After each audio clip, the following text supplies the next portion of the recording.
C'était les titres de cette édition. À toutes et à tous, bonsoir. Les députés à l'Assemblée nationale réunis ce matin en séance plénière, la 9e de la deuxième session ordinaire, avaient sur la table le projet de loi portant loi cadre sur l'aménagement du territoire, projet qui a fait l'objet d'études et de votes. La séance a été présidée par la deuxième vice-présidente de l'Assemblée nationale, Ibrahima Memounato. Le compte rendu de la séance avec Pierre Soussouko et Adolphe Faka. La loi cadre sur l'aménagement du territoire soumise à l'appréciation de l'Assemblée nationale en vue de son adoption vient préciser les règles et institutions qui doivent déterminer la gestion du territoire à différentes échelles. Cette loi va également servir d'instrument juridique et institutionnel dans la mise en œuvre de la politique nationale d'aménagement du territoire adoptée par le gouvernement depuis septembre 2009.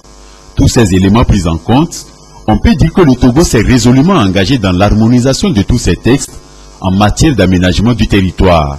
Et une fois adoptés, les interventions de l'État et autres acteurs dans l'occupation, l'utilisation du territoire national et de ses ressources seront clairement définies. La prise en compte de la politique de l'aménagement du territoire dans les programmes de développement des différents secteurs nationaux et régionaux s'avère nécessaire en vue de donner à tous les citoyens, où qu'ils se trouvent sur toute l'étendue du territoire, les chances égales de développer leurs compétences en tenant compte de leur aptitude et de vivre heureux chez eux. C'est donc un précieux document soumis d'abord à l'étude des parlementaires, ensuite aux critiques dans un débat général où les députés ont relevé son importance sans oublier les différents enjeux, notamment la loi sur le code foncier et domanial en cours de révision et celle sur la décentralisation. Face à la décentralisation qui a du plomb dans l'aile, au nouveau code foncier non adopté, au suivi et organisation des migrants en vue de leur intégration dans leur milieu d'accueil, le groupe parlementaire ANC reste sceptique et s'abstient. L'affirmation de ce droit social démontre une fois de plus la volonté du gouvernement de mettre à l'abri les Togolais contre le fléau que sont la sous-alimentation, les problèmes d'eau, de santé, d'éducation, d'habitat et j'en passe. À cet effet, la priorisation des besoins des populations les plus défavorisées, avec à court et moyen terme l'accès à tous aux besoins sociaux sur l'ensemble du territoire est un gage qui rassure les députés dans leur engagement à soutenir le gouvernement. La deuxième vice-présidente, Memounato Ibrahima, a soumis enfin le projet au vote. La majorité l'emporte et le Togo vient ainsi de voter sa loi cadre portant aménagement du territoire. Je demande au commissaire du gouvernement de prendre en compte les préoccupations des députés dans l'élaboration des futurs textes et en traitant avec diligence toutes les questions liées au foncier et à la transhumance.